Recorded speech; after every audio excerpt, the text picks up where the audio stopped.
अघिल्ला श्रृङ्खलाहरूमा पटक पटक चर्चामा आउने एउटा अपरेसनको नाम थियो अपरेसन मुस्ताङ। यहाँहरूलाई पनि त्यो अपरेसन मुस्ताङ के होला भन्ने पक्कै पनि खुल्दुली लागिरहेकै होला र मैले अघिल्ला श्रृङ्खलाहरूमा पनि अपरेसन मुस्ताङबारे छिट्टै एउटा कार्यक्रम लिएर आउनेछु भनेर यहाँहरूलाई वचन दिएको थिएँ। त्यही वचन पुरा गर्न म आज उपस्थित भएको छु।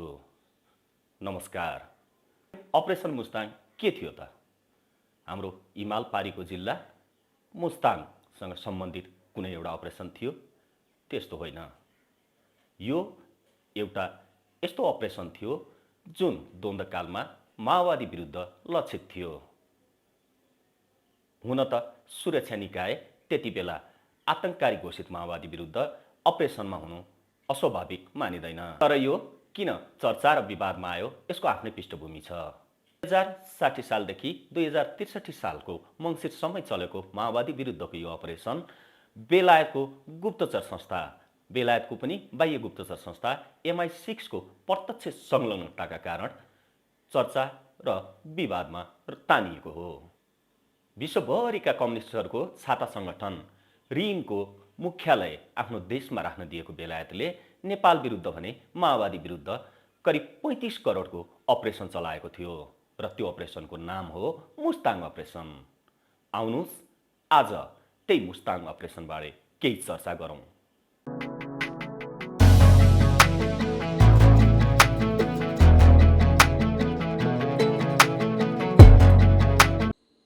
मुस्ताङ जान लागेको विदेशी साथीहरूले मुस्ताङमा बोलाएका छन्। मुस्ताङमा बैठक छ। नेपाल सरकारको प्रमुख गुप्तचर संस्था राष्ट्रिय अनुसन्धान विभाग अर्थात् राविका केही गुप्तचरहरूबीच 2060 सालदेखि 2063 सालसम्म यस किसिमको संवाद चल्थ्यो। तर उनीहरूको मुखैमा झुन्डिएको मुस्ताङ चाहिँ नेपालको हिमाली जिल्लाको नाम भने थिएन। त्यो त तत्कालीन विद्रोही नेपाल कम्युनिस्ट पार्टी माओवादी विरुद्ध सञ्चालित यस्तो एउटा कभर्ड अपरेसन थियो जुन 2063 मङ्सिरमा सरकार र माओवादी बीच शान्ति सम्झौता हुनु अघिसम्म करिब 4 वर्ष सञ्चालित रह्यो। आश्चर्य त के भने करिब 35 करोड रुपियाँ खर्च गरिएको त्यो अपरेसन आफ्नो राजधानी लन्डनमै विश्वभरका विद्रोही कम्युनिस्टहरूको छाता सङ्गठन रिमको कार्यालय खोल्न दिने बेलायत सरकारको सहयोगमा सञ्चालित थियो। कामको प्रकृतिले पनि आफैमा गुप्त संस्था राष्ट्रिय अनुसन्धान विभाग रावीभित्रै पनि गोप्य रूपले सञ्चालित थियो त्यो अभियान अर्थात् अपरेसन मुस्ताङ। हामीले पनि अपरेसनबारे टेरी पछि मात्र थाहा पाएका हौँ। राष्ट्रिय अनुसन्धान विभागका पूर्व अनुसन्धान निर्देशक DIG भागवत चौधरीको भनाइ छ। कालो सिसा भएको गाडीमा विदेशीहरू सरसामान सहित विभागमा आउँथे, तर तत्कालीन प्रमुखसँग गोप्य रूपमा भेटेर फर्कने भएकाले धेरै कुरा थाहा भएन। तत्कालीन राजनीतिक नेतृत्व मात्र होइन, सम्भवतः सेनालाई पनि यसबारे केही थाहा थिएन, उनको भनाइ छ। विभागमा नयाँ घर निर्माणदेखि अपरेसनका लागि आवश्यक सबै साधन स्रोत बेलायत सरकारले उपलब्ध गराएको थियो। बेलायती बाह्य गुप्तचर संस्था MI6 को संलग्नता। राष्ट्रिय अनुसन्धान विभागका एक उच्च अधिकृतका अनुसार 58 सालमा माओवादी विरुद्ध सेना, सशस्त्र प्रहरी, नेपाल प्रहरी र राष्ट्रिय अनुसन्धान विभाग सम्मिलित संयुक्त सुरक्षा फौज परिचालनसँगै तत्कालीन बेलायती राजदूत रोनाल्ड P. नाससँग गुप्तचरी सहयोगका लागि आग्रह गरेको थियो राष्ट्रिय अनुसन्धान विभागको नेतृत्वले। तत्कालीन प्रधानमन्त्री गिरिजाप्रसाद कोइरालाले पनि यसका लागि आवश्यक पहल गरिदिएका थिए। औपचारिक सहमति भने केथ ब्लुमफिल्ड राजदूत बनेर आएपछि मात्र भयो। त्यसपछि MI6 का अधिकारीहरू यो परियोजनामा संलग्न भए। रावीका तर्फबाट अपरेसनको डिजाइन र नेतृत्व तत्कालीन प्रमुख देवीराम शर्माले गरेका थिए। उनी प्रारम्भदेखि समाप्तिको केही महिना अघिसम्म अर्थात् 2063 वैशाख 29 गते निलम्बित नहुँदासम्म अपरेसनका निर्देशक तथा राष्ट्रिय अनुसन्धान विभागका प्रमुख थिए। 2058 सालदेखि नै प्रक्रिया अगाडि बढाइएको भए पनि अपरेसनको विधिवत सुरुवात भने आर्थिक तथा भौतिक सहयोग आइसकेपछि 2060 फागुन 7 मा गरिएको थियो। अपरेसन अवधिभर राजधानीभित्र 3 ठाउँमा सेफ हाउसहरू बनाइएका थिए। तीमध्ये एउटा बालुवाटारको नयाँ बस्ती मार्ग 303 मा थियो भने अर्को महाराजगञ्ज स्थित थाई दूतावास नजिक सल्लाहगारी मार्ग 100/89 क नम्बरको घरमा थियो र महाराजगञ्जमै तत्कालीन नेपाली काङ्ग्रेस प्रजातान्त्रिकको कार्यालय नजिकको घर बेलायती कर्मचारीको आवास प्रयोजनका लागि भाडामा लिएको थियो। अपरेसन मुस्ताङका लागि सुरुमा 10 लाख पाउन्ड र वार्षिक 5 करोड नेपाली रुपियाँ बराबरको आर्थिक तथा भौतिक सहयोग दिन सहमत भएको थियो बेलायत सरकार। आर्थिक सहयोग अन्तर्गत अपरेसनमा संलग्न बेलायती अधिकारीहरूको तलब, भत्ता, आवास खर्च सबै पर्थ्यो भने भौतिक सहयोग अन्तर्गत नाइट भिजन बाइनाकुलर, सवारी साधन र अपरेसन सम्बद्ध 35 गुप्तचरको व्यक्तिगत सुरक्षाका लागि एक थान पेस्तुल समेत उपलब्ध गराइएको थियो। तर अपरेसन सम्बद्ध हतियार भने बेलायतको नभई नेपाल सरकारको पैसामा किनियो। अपरेसन मुस्ताङ जब सुरु गरिँदै थियो, MI6 का जासुस एन्ड्रु म्याकस भर्खरै अफगानिस्तानबाट नेपालको मोर्चा सम्हाल्न आइपुगेका थिए। महाराजगञ्ज चक्रपथ स्थित भूतपूर्व शिक्षा मन्त्री हरिबहादुर बस्नेतको घर भाडामा लिई बसेका म्याकस औपचारिक रूपमा बेलायती दूतावासको पोलिटिकल फर्स्ट सेक्रेटरी थिए। तर भित्रभित्रै राष्ट्रिय अनुसन्धान विभागको प्रोजेक्टलाई सघाउने विदेशी सल्लाहकार, योजनाकार उनी नै थिए। पत्रकारिता र फोटोग्राफीमा पनि रुचि राख्ने उनकी श्रीमती मलाइकाले चाहिँ संयोगवश राष्ट्रिय अनुसन्धान विभाग मुख्यालय नजिकै बबरमहल रिभिजिटेडमा बुटिक समेत खोलेकी थिइन्। म्याकस आउनुअघि नेपाल MI6 को दिल्ली स्थित स्टेसन चिफकै कार्यक्षेत्रमा पर्थ्यो। म्याकस 2062 पुसतिर काठमाडौँबाट सरुवा भई दमास्कस गएपछि उनको ठाउँमा उही फर्स्ट सेक्रेटरीकै आवरणमा आएका जेमी मिलर नामका अर्का बेलायती जासुसले अपरेसन मुस्ताङलाई निरन्तरता दिए। सो अपरेसनमा खास गरी बेलायती दूतावासको राजनीतिक विभाग अन्तर्गत क्रियाशील MI6 का प्रतिनिधिहरू संलग्न थिए। दूतावासमा सैन्य सहचारीको आवरणमा बसेका MI6 का अन्य 2 गुप्तचर पिटर बुलोक र हार्वर्ड सिमले पनि नेपाली गुप्तचरलाई सैन्य तालिम दिएका थिए। त्यसैगरी राजनीतिक सहचारीको आवरणमा रहेका MI6 का गुप्तचरहरू क्रिस्टोफर ग्यालन जोन्स र लेस सिमले जासुसी, आतंकवादका प्रकार आदिका बारे नेपाली गुप्तचरहरूलाई नियमित प्रशिक्षण दिएका थिए। उनीहरू दुवै यस अपरेसनमा सुरुदेखि अन्तसम्म स्थायी कर्मचारीका रूपमा कार्यरत थिए। अलि ठुलो समूह हुँदा कहिलेकाहीँ यस्ता तालिम एएनएटी वा एम्बेसडर होटलमा समेत दिइन्थ्यो, अन्यथा यस्ता काम सेफ हाउसहरूमै गरिन्थ्यो। बेलायती सहयोगको प्रशिक्षण, अत्याधुनिक उपकरण र साधन स्रोतले सुसज्जित नेपाली गुप्तचरको प्रमुख कार्य थियो माओवादी र माओवादीसँग सम्बन्धित सूचनाहरू सङ्कलन गर्नु।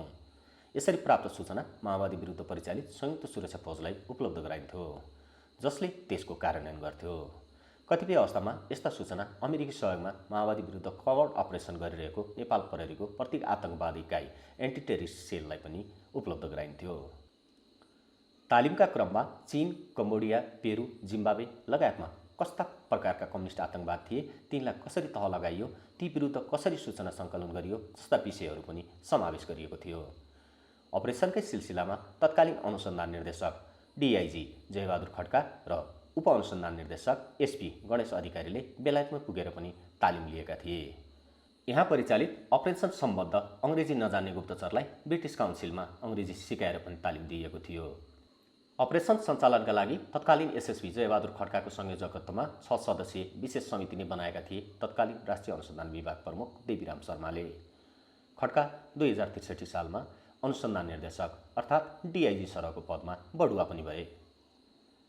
समितिको सहसंयोजक तत्कालीन सहअनुसन्धान निर्देशक मोती गुरुङ थिए, जो पछि राष्ट्रिय अनुसन्धान विभागको प्रमुख समेत भए। सदस्यहरूमा चाहिँ सहअनुसन्धान निर्देशक कपिल सिंहाले, उपअनुसन्धान निर्देशक रमेश भण्डारी, गणेश अधिकारी र अर्जुन केसी थिए। समग्र अपरेसनमा यी बाहेक प्रमुख अनुसन्धान अधिकृत तथा अनुसन्धान अधिकृतहरू राम कार्की, दिनेश लाल श्रेष्ठ, टेकिन्द्र कार्की, लक्ष्मण गुरुङ, सुनिल ढकाल, जनार्दन सिजापति, रविन खत्री, मधु कार्की, बासु भट्ट, प्रजेश हमाल, नवीन कार्की, मुकुन्द मरट्टा, हुत्तराज थापा, समीर महर्जन, चैतन्य कक्षपति, इन्द्रसिंह लामा सहित 35 गुप्तचर परिचालित थिए। यसरी परिचालित गुप्तचरका मोबाइल महसुल, खाना, खाजा खर्च बेहोर्ने मात्र होइन, उनीहरूलाई विशेष भत्ता समेत उपलब्ध गराइएको थियो। अपरेसन सम्बद्ध सबै गुप्तचर वाकिटकी बोक्थे। त्यसका लागि राष्ट्रिय अनुसन्धान विभाग हात्ताको नवनिर्मित भवनमाथि र फुलचोकीमा FM स्टेसन जत्तिकै शक्तिशाली वेबका 2 टावर समेत निर्माण गरिएको थियो। यो सबै खर्च बेलायत सरकारले बेहोरेको थियो। केहीलाई त बगिङ र इन्टरसेप्सन उपकरण समेत दिएको थियो बेलायत सरकारले। बगिङ भनेको एउटा यस्तो सूक्ष्म यन्त्र हो जुन कुनै एक ठाउँमा जडान गरिदिए त्यहाँ भएका संवाद अर्को कुनै ठाउँमा बसेर सुन्न सकिन्छ। त्यस्तै इन्टरसेप्सन उपकरण टेलिफोन ट्याप गर्न प्रयोग गरिन्छ। अपरेसन यतिसम्म गोप्य थियो कि गृह मन्त्रालय मातहत रहे पनि धेरैजसो सम्बद्ध व्यक्तिहरू यसबारे नै अनभिज्ञ थिए। तत्कालीन समयका गृहमन्त्री पूर्णबहादुर खड्का, गृह सचिव केशव राज भण्डारी, राष्ट्रिय अनुसन्धान विभागकै पूर्व अतिरिक्त मुख्य अनुसन्धान अधिकृत श्री पुरुष ढकाल समेतले यसबारे आफू बेखबर रहेको राष्ट्रिय अनुसन्धान विभाग हाताको घर बेलायती सहयोगमा बनेको भन्नेसम्म सुनेको थिएँ। अपरेसनबारे त मलाई पनि थाहा थिएन। पूर्व गृह सचिव चण्डी प्रसाद श्रेष्ठको भनाइ छ। एनजिओको आवरणमा जासुसी। अपरेसनले त्यति बेला अर्को मोड लियो जब प्रधानमन्त्री शेरबहादुर देउवालाई बर्खास्त गरी राजा ज्ञानेन्द्रले शासन सत्ता हातमा लिए। त्यसपछिका दिनमा यो अपरेसन उच्च हिमाली अनुसन्धान केन्द्र high altitude research centre hark नामक गैर सरकारी संस्थाको आवरणमा सञ्चालन हुन थाल्यो। राष्ट्रिय अनुसन्धान विभागकै तल्लो स्तरका कर्मचारी सम्मिलित गरी 2061 कार्तिक 26 गते जिल्ला प्रशासन कार्यालयमा दर्ता गरिएको हार्कको दर्ता नम्बर 235/2061-62 हो। राविकै सहायक सूचक सिपाही विजयराज अधिकारीको अध्यक्षतामा गठित हार्कका सबै सदस्य मात्र होइन, उनीहरूका साँची बस्ने व्यक्ति समेत राष्ट्रिय अनुसन्धान विभागका कर्मचारी थिए। हार्कको प्रमाणपत्रमा पनि राष्ट्रिय अनुसन्धान विभागबाटै जिल्ला प्रशासन कार्यालयमा खटिएका अनुसन्धान अधिकृत अर्थात् त्यस बेलाका प्रहरी निरीक्षक धर्मनन्द भट्टको हस्ताक्षर छ। अपरेसन सम्बद्ध अधिकारीहरूका अनुसार हार्कको आवरणमा काम गर्नु निकै चुनौतीपूर्ण थियो। यस आवरणमा काम गर्दा कतिपय गुप्तचरहरूलाई सेनाले माओवादी पो हो कि भनेर कुटपिट समेत गरेको थियो। खासमा राजाको प्रतिगामी कदमपछि कुनै अपरेसनका नाममा रावीलाई सहयोग गर्न बेलायत सरकारलाई गाह्रो हुने भएकाले एनजिओ मार्फत काम गर्न हार्कको गठन भएको हो। रावीका एक उच्च अधिकृत त राजाको माघ 19 को कदमबारे प्रमुख देवीराम शर्मालाई अग्रिम जानकारी भएकाले त्यही डिजाइनको एक हिस्साका रूपमा हार्क दर्ता गरिएको बताउँछन्। माघ 19 पछिका दिनमा अपरेसन अन्तर्गत 8 राजनीतिक दलका विरुद्ध पनि गुप्तचरी सुरु गरिएको उनको दाबी छ। जनआन्दोलन 2 मार्फत राजाको शासन ढलेर लोकतन्त्रको स्थापना भएपछि भने अपरेसनको औचित्यमाथि नै प्रश्न खडा भयो। यद्यपि सो अपरेसन 2063 मङ्सिर 5 गते माओवादी र सरकारबीच शान्ति सम्झौता नहुँदासम्म जारी रह्यो। अपरेसन सञ्चालनका क्रममा बेलायत सरकारले उपलब्ध गराएका सवारी साधन र उपकरणहरूमा ठूलो परिमाणमा अनियमितता समेत भएको छ। सहयोग स्वरूप आएका 14 गाडी र 35 मोटरसाइकल अपरेसन सम्बद्ध अधिकारीहरूले आफ्ना श्रीमती र परिवारका सदस्यका नाममा दर्ता गरेर निजी प्रयोजनमा ल्याए भने उपकरणहरू पनि विभागमा नबुझाइ बेचेर खाए। त्यसो त राष्ट्रिय अनुसन्धान विभागको नेपाल विशेष सेवा नियमावली 2044मै कभर्ट अपरेसन सञ्चालनका लागि नागरिकता र राजधानीसम्म पनि फर्जी बनाउन सकिने व्यवस्था छ। गोप्य राखिने नियमावलीको परिच्छेद 1 को 1.2 को च र परिच्छेद 2 को 2.3 मा प्रमुख अनुसन्धान निर्देशकले आवरणयुक्त कर्मचारीलाई पद र परिचय गोप्य राखी कुनै पनि सरकारी, अर्धसरकारी, गैर सरकारी आयोग नियोगमा घुसाई काम गराउन सकिने व्यवस्था छ। राष्ट्रिय अनुसन्धान विभागका केही अधिकृत तत्कालीन प्रमुख देवीराम शर्माले यही व्यवस्थाको दुरुपयोग गरी अपरेसनका नाममा भ्रष्टाचारलाई बढावा दिएको बताउँछन्। बेलायत सरकारको रवैया माओवादीप्रति पनि दैद रहँदै आएको छ। विद्रोहकाल 61 सालमै माओवादी विदेश विभाग प्रमुख सीपी गजुरेल बेलायत भ्रमणमा निस्किएका थिए। परिचय लुकाउन राजधानी फेरे पनि गजुरेलको बेलायतको प्रवेशाज्ञा भिजा भने सक्कली नै थियो, जुन बेलायत सरकारलाई थाहा नहुने कुरै थिएन। भारतीय प्रहरीले टाङ नअडाइदिएको भए गजुरेल त्यति बेलै लन्डनमा बेलायती उच्च अधिकारीहरूसँग भेटिरहेका हुन्थे, जति बेला त्यही बेलायत सरकारको सहयोगमा नेपालका गुप्तचरहरूले माओवादी विरुद्ध विशेष अपरेसन चलाइरहेका थिए। चेन्नई विमानस्थलमा नक्कली राजधानी बोकेको अभियोगमा भारतीय प्रहरीबाट पक्राउ परी लामै समय जेलमा रहेका गजुरेल शान्ति प्रक्रियाको पूर्वार्धमा छुटे। शान्ति प्रक्रिया थालनी भएर माओवादी संसद प्रवेश गरेसँगै यो विषय संसदको तत्कालीन सार्वजनिक लेखा समितिको छानबिनको दायरामा समेत आएको थियो। उक्त समितिमा रहेका माओवादी सांसदहरू त हुल बाँधेर सिंहदरबार परिसरकै बरफबागमा रहेको राष्ट्रिय अनुसन्धान विभाग कार्यालयमा छापा हान्न जान नै तम्सिएका थिए। तर माओवादी सुप्रिमो प्रचण्डको सवारी चलाएर चर्चामा आएका तत्कालीन गृहमन्त्री कृष्णप्रसाद सिटौलाले थामथुम पारेपछि उनीहरू रोकिए र समयक्रमसँगै यो प्रकरण पनि त्यत्तिकै सामसुङ भएर गयो। प्रथम त हामी महान शहीदहरूको स्मरण गरौँ र महान शहीदहरूप्रति हार्दिक श्रद्धाञ्जली व्यक्त गर्न चाहन्छु। तपाईहरुलाई आजको यो कार्यक्रम कस्तो लाग्यो? मन परेमा पक्कै पनि लाइक र शेयर गर्नु नै हुनेछ र आगामी दिनमा पनि यस्तै खोजमूलक सामग्रीको अपेक्षा गर्नुभएको छ भने कृपया यो च्यानललाई सब्स्क्राइब गरिदिनु होला। म यस्ता खोजमूलक सामग्री र बीचबीचमा विभिन्न राजनीतिक टिप्पणीहरू लिएर यहाँहरू समक्ष आइ नै रहनेछु। आजलाई भने धन्यवाद।